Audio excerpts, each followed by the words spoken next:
ತುಮಕೂರಿಗರಿಗೆ ತಪ್ತಾ ಇಲ್ಲ ಗುಂಡಿ ಗಂಟಾಂತರ.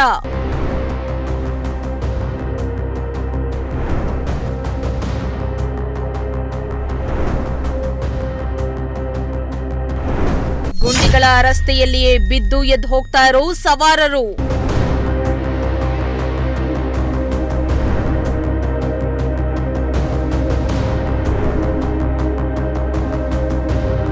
ತುಮಕೂರು ನಗರ ಅತ್ಯಂತ ವೇಗವಾಗಿ ಬೆಳೀತಾ ಇರುವ ನಗರವಾಗಿದ್ದು ರಾಜ್ಯದ 2ನೇ ರಾಜಧಾನಿ ಅಂತಲೂ ಕರೆಸಿಕೊಂಡಿದೆ. ತುಮಕೂರಿನಲ್ಲಿ ಸ್ಮಾರ್ಟ್ ಸಿಟಿ ಯೋಜನೆಯಡಿ ನೂರಾರು ಅಭಿವೃದ್ಧಿ ಕಾರ್ಯಗಳು ನಡೆದಿವೆ. ಆದರೆ ನಗರದಲ್ಲಿ ಗುಂಡಿಗಳ ಗಂಡಾಂತರ ಮಾತ್ರ ಕಡಿಮೆಯಾಗ್ತಾ ಇಲ್ಲ. ನಗರದ ಪ್ರಮುಖ ರಸ್ತೆಗಳಲ್ಲಿಯೇ ಗುಂಡಿಗಳು ಯಮ ಸ್ವರೂಪಿಯಾಗಿದ್ದು ತುಮಕೂರಿಗರು ಜೀವ ಭಯದಲ್ಲಿಯೇ ಓಡಾಡುವ ಸ್ಥಿತಿಯಲ್ಲಿದ್ದಾರೆ.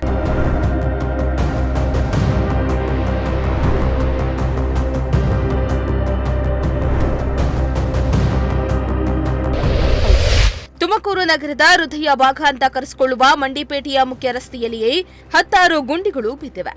ಮಂಡಿಪೇಟೆ ಸರ್ಕಲ್ನಿಂದ ಹಳೆ ಬಸ್ ನಿಲ್ದಾಣ, ಗುಬ್ಬಿಗೇಟ್, ಚರ್ಚ್ ಸರ್ಕಲ್ ಹಾಗೂ ಚಿಕ್ಕಪೇಟೆಗೆ ಹೋಗೋ ಸವಾರರು ಈ ರಸ್ತೆ ಮೂಲಕವೇ ನಿತ್ಯ ಓಡಾಡ್ತಾ ಇದ್ದು ಗುಂಡಿಗಳ ರಸ್ತೆಯಲ್ಲಿ ಬಿದ್ದು ಆಸ್ಪತ್ರೆ ಪಾಲಾಗ್ತಿದ್ದಾರೆ. ಇನ್ನು ಗುಂಡಿಗಳಿಂದಾಗಿ ಮಂಡಿಪೇಟೆ ಸರ್ಕಲ್ನಲ್ಲಿ ಟ್ರಾಫಿಕ್ ಜಾಮ್ ಉಂಟಾಗ್ತಾ ಇದ್ದು ಸವಾರರು ಮಾತ್ರ ಹೈರಾಣಾಗಿದ್ದಾರೆ.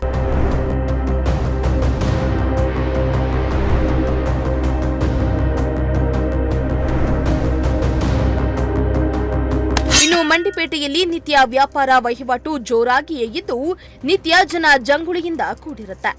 ಸಾವಿರಾರು ಮಂದಿ ಓಡಾಡ್ತಾ ಇದ್ರು ಗುಂಡಿ ಬಿದ್ದ ರಸ್ತೆಗೆ ಪಾಲಿಕೆ ಮುಕ್ತಿ ಕೊಡಿಸುವ ಕೆಲಸ ಮಾತ್ರ ಮಾಡ್ತಾ ಇಲ್ಲ. ಒಂದು ಅಮಾಯಕ ಜೀವ ಬಲಿಯಾಗುವ ಮುನ್ನ ಪಾಲಿಕೆ ಅಧಿಕಾರಿಗಳು ಎಚ್ಚೆತ್ತು ಗುಂಡಿಯನ್ನ ಮುಚ್ಚುವಂತಹ ಕೆಲಸ ಮಾಡಬೇಕಾಗಿದೆ. ಕ್ಯಾಮರಾ ಪರ್ಸನ್ ಹರೀಶ್ ಜೊತೆ ರೋಷನ್, ಪ್ರಜಾಶಕ್ತಿ ಟಿವಿ, ತುಮಕೂರು.